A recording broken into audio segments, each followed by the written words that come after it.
Të jesh i mirë është e vështirë, por jo e pamundur. Të jesh i mirë është e vështirë, po jo e pamundur.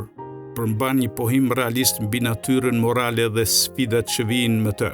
Ky përkufizim pranon se mirësia nuk është një gjendje e lehtë për t'u arritur dhe ruajtur, por gjithashtu pohon se ajo mbetet e mundshme për ata që e synojnë me vendosmëri atë. Në filozofi e mira shpesh shihet si një qëllim moral, por rruga drejt saj është plot sfida. Platoni dhe Aristoteli e lidhin mirësinë me virtytin dhe arritjet e një ekuilibri etik, ndërsa Nietzsche e shihte si një konstrukt të shoqërisë që shpesh mund të jetë pengesë serioze për zhvillimin individual. Vështirësia të qenit i mirë qëndron në dilemat morale, në tundimet dhe në sfidat e përditshme që na testojnë karakterin. Të jesh i mirë kërkon një nivel të lartë ndërgjegjeje, empatie dhe vetkontrolli.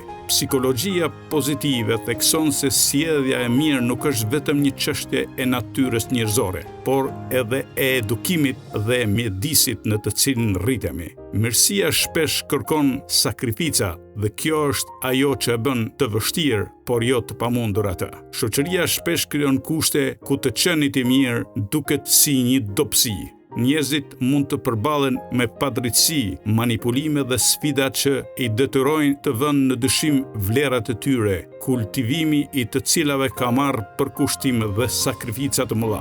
Megjithatë, historia ka treguar se individët që qëndrojnë të palëkundur në mirësinë e tyre, pavarësisht vështirësive, arrin të lënë gjurmë dhe të frymëzojnë të tjerët me shembullin e tyre. Gjithpo aq, mirësia nuk është një koncept abstrakt, por një seri veprimesh konkrete. Ajo manifestohet në ndihmën ndaj të tjerëve, në ndershmëri, në durim dhe në refuzimin për t'u përfshirë në padrejtësi dhe vepra ndaj të cilave nuk do na shpëtonte as pendimi. Sfida është të ruash këto parime në një botë ku shpesh duket se përfitimi personal ka më shumë rëndësi se e mira e përbashkët. Mirësia nuk është një dhuratë, por një zgjedhje dhe një angazhim i përditshëm. Në shoqërinë e sotme, ku individualizmi, etja për pasuri dhe vëmendje, si dhe trysnia për konformizëm dominojnë, të jesh i mirë mund të duket si një formë dobësie.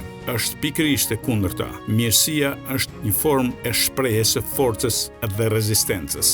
Ajo është një refuzim për të bërë një makinë që funksionon sipas interesave të shumicës ose sipas diktatit të kapitalit dhe fuqisë. Shoqëria sotme ushtron një presion të fortë mbi individin për të përputhur me logjikën e shumicës, qoftë në mënyrën se si ai mendon, punon apo edhe ndron. Ajo i dikton individit që të jetë i suksesshëm sipas standardeve të jashtme, jo sipas vlerave të tij të brendshme.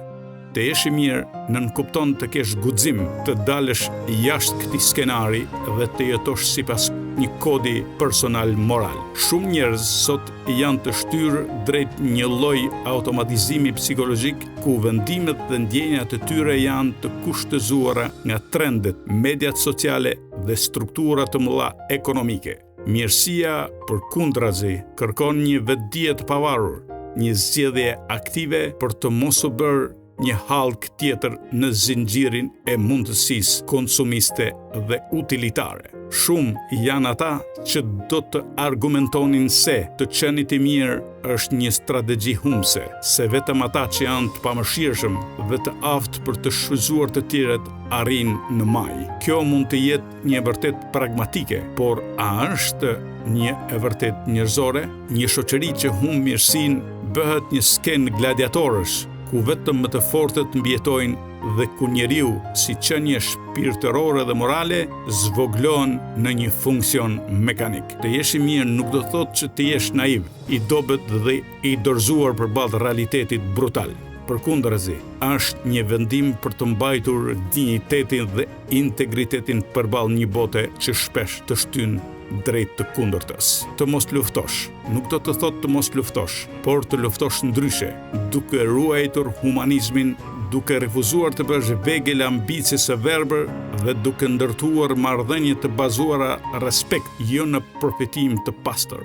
Po, është e vështirë të jesh i mirë në një botë që e shpërblen më shumë zotësinë se sa drejtësinë, më shumë shkatësinë se sa ndershmërinë, por nuk është e pamundur, sepse të jesh i mirë nuk është thjesht një rrethan, por një zgjedhje, dhe për ata që bëjnë këtë zgjedhje me vetëdije, ajo bëhet një formë fuqie më e thellë dhe më afatgjatë se çdo sukses material. Pyetja që shtrohet është: a jemi të gatshëm të paguajmë çmimin për të qenë të mirë edhe kur bota na tregon se nuk ja vlen